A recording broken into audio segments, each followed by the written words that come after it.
మన మాట, సంభాషణ, స్పందన ఎంతో సున్నితంగా, మృదువుగా ఉండాలి. మన ప్రవర్తన ఎదుటివారిని గాయపరిచే విధంగా ఉండకూడదు. ఎదుటివారు చెప్పేది ఎంతో సహనంతో, శ్రద్ధగా వినాలి అని చెప్తూ పూజ్య దాజీ ఒక కథ మనకు చెప్పారు.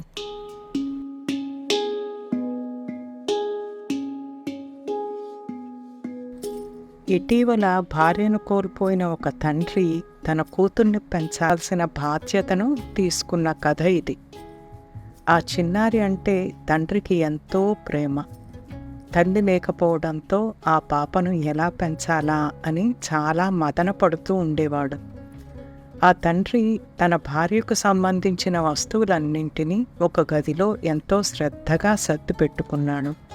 తన భార్య వదిలి వెళ్ళిన ప్రతి జ్ఞాపకాన్ని పదిలంగా దాచుకున్నాడు.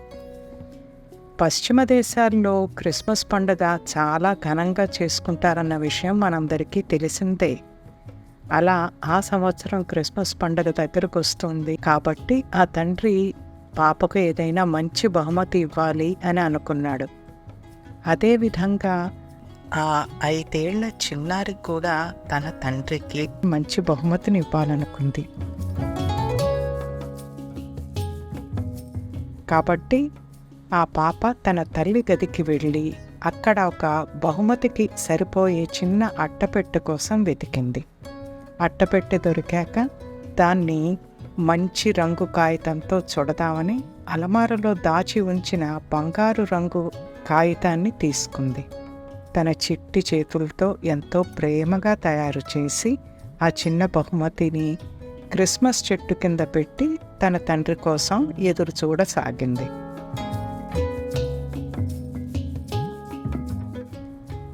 క్రిస్మస్ మూలంగా ఆఫీస్లో పని ఒత్తిడి పెరిగింది.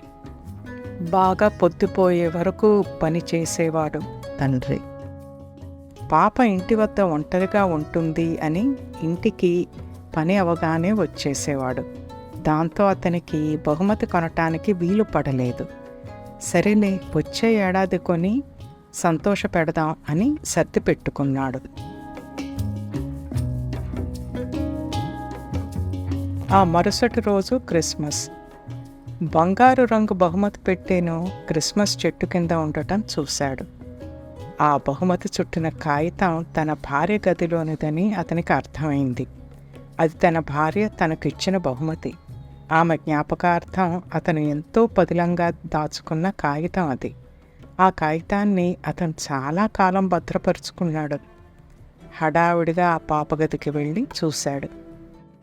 తన కూతురు ఆ పేపర్ మొత్తం ముక్కలుగా కత్తిరించేసి ఉండటం చూశాడు.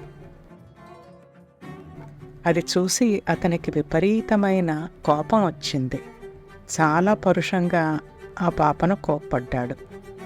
ఆ చిన్నారి దుఃఖంతో ఏడవటం మొదలుపెట్టింది. అలా ఏడుస్తూనే, నాన్న, నేను మీకోసం అమూల్యమైన కానుకను ఆ పెట్టెలో దాచి ఉంచాను అని చెప్పింది. తండ్రి కుతూహలంగా ఆ పెట్టెను తెరిచి చూశాడు. అయితే అది ఖాళీ పెట్టె, అందులో ఏమీ లేదు. దాంతో అతని కోపం మరింత ఎక్కువైంది. ఉత్తపుణ్యానికి నా పేపర్ని నాశనం చేశావు అని మండిపడ్డాడు.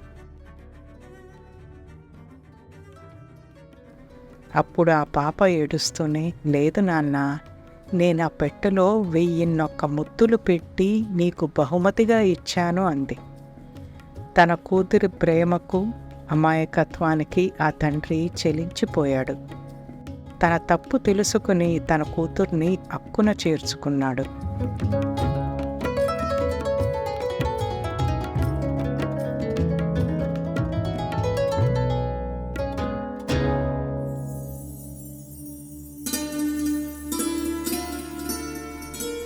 ఈ కథ చెప్తూ దాజీ ఇలా అంటారు: మనం చేసే పనులు ఒక్కొక్కసారి ఆ తండ్రిలాగా ఇతరుల హృదయాన్ని విచ్ఛిన్నం చేసే విధంగా ఉంటాయి.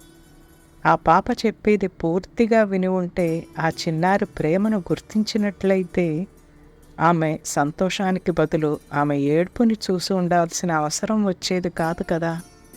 మనం ఎవరిని ఎక్కువగా ప్రేమిస్తామో వారిపైనే మనం మన కోపాన్ని చూపించి బాధకు గురి చేస్తాం.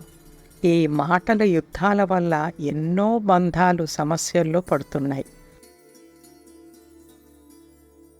మీరు తల్లిదండ్రులైతే మీకు పిల్లలు ఉన్నప్పుడు మీ సొంత పిల్లల కంటే మిమ్మల్ని ఎవరూ ఎక్కువగా బాధ పెట్టరని కూడా మీరు గుర్తిస్తారు. అయితే వారు తల్లిదండ్రులు అయ్యాకే తెలుస్తుంది, ఓహో మేము కూడా ఇలానే మా తల్లిదండ్రుల్ని బాధ పెట్టేవాళ్ళం కదా అని అనుకుంటారు. అప్పటి వరకు వారు ఎందుకు అలా ప్రవర్తిస్తున్నారో వారికే తెలియదు. కాబట్టి ముఖ్యంగా మన మాటలు, మన ప్రవర్తన పట్ల మనం జాగ్రత్తగా ఉండాలి.